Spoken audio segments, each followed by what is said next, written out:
이 사진 보이시나요? 2019년 4월 11일 헌법재판소에서 낙태죄에 대해서 헌법 불합치 결정을 내린 바로 그날 헌법재판소 앞의 풍경입니다. 오늘은 더 이상은 존재하지 않는 이 낙태죄에 대해서 이야기를 해보겠습니다.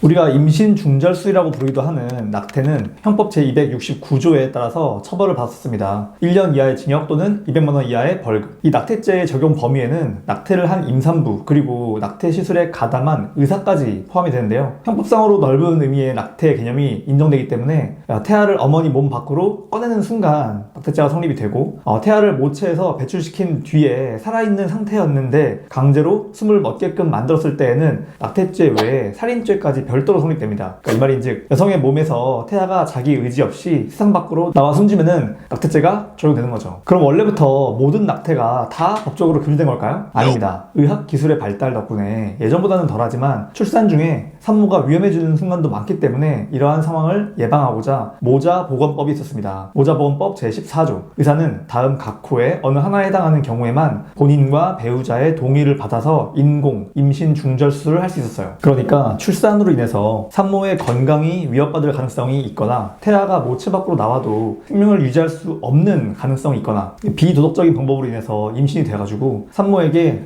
기왕 임신한 거 그냥 그 아이를 낳으세요 라고 강요하는 것 자체가 부당한 일일 때, 이런 때는 예외가 적용되고 그 외의 모든 임신 중절, 낙태는 낙태죄, 더 심하게는 살인죄까지 적용되는 거죠. 그럼 낙태를 종용한 대상자는 처벌 대상자가 아닐까요? 여러분, 임신은 여자 혼자 사는 게 아니죠. 손뼉도 마주쳐야지 수레가 났잖아요. 하룻밤 같이 보냈는데 덜컥 임신된 거예요. 이런 경우에 남자한테 그날 일로 인해서 임신됐습니다. 어떡하죠? 라고 했을 때 책임질 수 없으니까 애는 지우세요 라고 말한다면은 그러면은 중절수를 진행한 임산부만 처벌하는 게 아니에요. 낙태죄라고 하는 단어를 생각해보시면은 이해가 가실 텐데, 낙태는 당연히 범죄이기 때문에 이러한 범죄 행위를 시키는 사람도 교사범으로 처벌될 수 있어요. 낙태교사죄. 종용뿐 아니라 같이 논의를 통해서 낙태를 결정한 경우에는 공동정범. 임산부가 스스로 낙태를 결정했는데 남자가 수술에 조금이라도 도움을 줬으면은 그러면은 방조범도 가능합니다. 애 지워라. 강요해도 유죄. 애 지울까? 애 지워야지. 했으면은 결정했으면은 유죄. 네 애 지울 건데 중절 비용 보태줘 라고 했을 때 돈 보내줘도 유죄가 될 수 있는 거예요. 법이라는 거는 우리 사회가 지켜야 할 최소한의 그런 약속들을 정해놓은 것이고, 그 최소한을 넘는 이 일탈 행위를 막기 위해서 처벌 규정을 두는 것인데, 한때 당연했던 것들이 시간이 지남에 따라서 당연치 않게 변해가듯이 시대 흐름에 맞춰가지고 사회의 인식 변화에 따라서 이 법 또한 위헌 판정을 받고 사라집니다. 낙태죄 역시 마찬가지인데요. 과거에는 임신과 출산을 그냥 개인의 문제로 보지 않았어요. 이 사회의 구성원을 재생산해내는 일이니까 국가적인 일이고 이 사회의 문제인 거예요. 사실 아이를 낳는 것도 국가가 낳아주는 거 아니고, 낳는 과정에서 어려움을 겪는 거나 이후에 키우는 거 모두 다 내 몫인데, 근데 내가 온전히 책임지고 감당해야 하는 일인데 낙태를 해라 마라 하는 것 자체가 사실상 내 몸을 내가 마음대로 하지 못한다는 거거든요. 내가 임신을 할지 말지를 선택하는 것도 나에게 결정권이 있는 것이지만, 내가 임신을 계속할지 계속하지 않을지를 선택하는 것도 나에게 결정권이 있어야 된다. 이게 낙태죄가 폐지되어야 한다는 논리의 가장 기본이었습니다. 여성의 자기결정권을 침해한다 이거죠. 게다가 남성의 경우에는 낙태에 가담했다는 여부 자체를 입증하기가 어려워요. 솔직히 아니라고 하면 끝이니까. 결국 짐은 중절 수술을 진행하는 여성의 몫인 거죠. 병원 기록도 다 남아요. 그래서 이 낙태죄 존폐 여부에 대해서 가장 많이 존재했던 이 대립구조가 여성의 자기결정권과 태아의 생명권이었어요. 태초에 태아의 생명과 인간의 생명은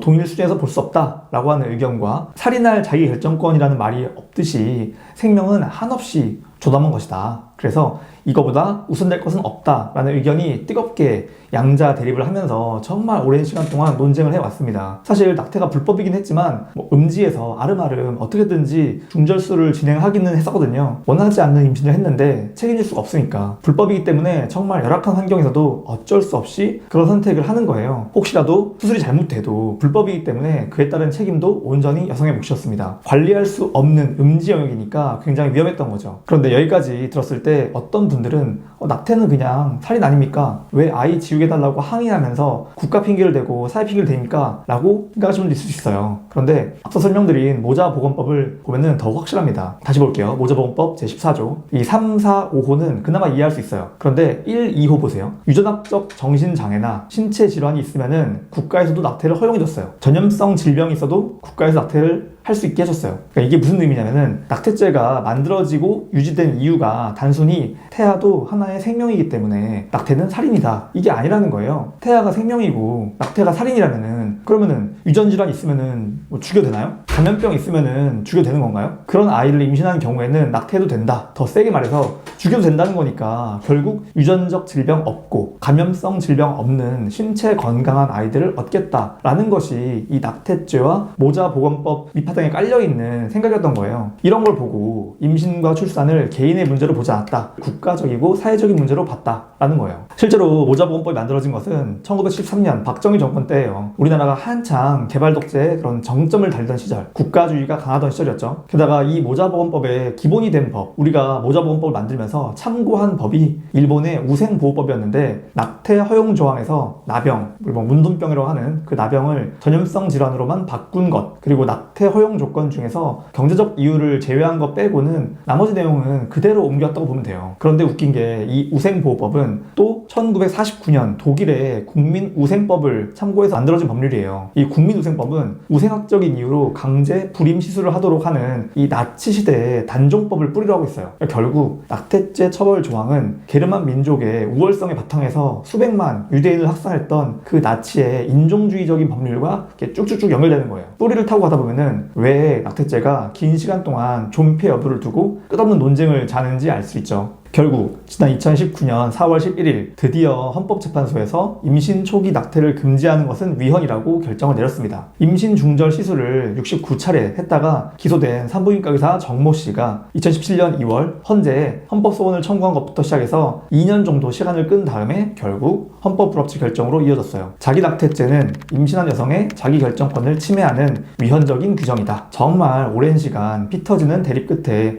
헌법 불합치 결정이 내렸습니다. 무려 109년 걸렸어요. 헌법 불합치 결정이 나고 국회가 2020년 12월 31일까지 대체 법안을 의결하지 않아서 현재는 자동적으로 낙태죄가 폐지된 상태이고요. 이제는 임신 14주 이전에는 여성의 의사에 따라서 낙태 수술이 가능해졌습니다. 저는 이 낙태죄 폐지가 여성들의 자유권이 침해받던 과거에서 벗어나서 자기결정권을 가지게 된 큰 발걸음이라고 볼 수 있는 것 같아요. 이렇듯 세상에 발맞춰서 법도 점점점 변해가고 있습니다. 오늘 영상도 끝까지 봐주셔서 감사합니다. 영상이 도움이 되었다면 구독과 좋아요 부탁드릴게요. 지금까지 김연수 변호사였습니다. 감사합니다.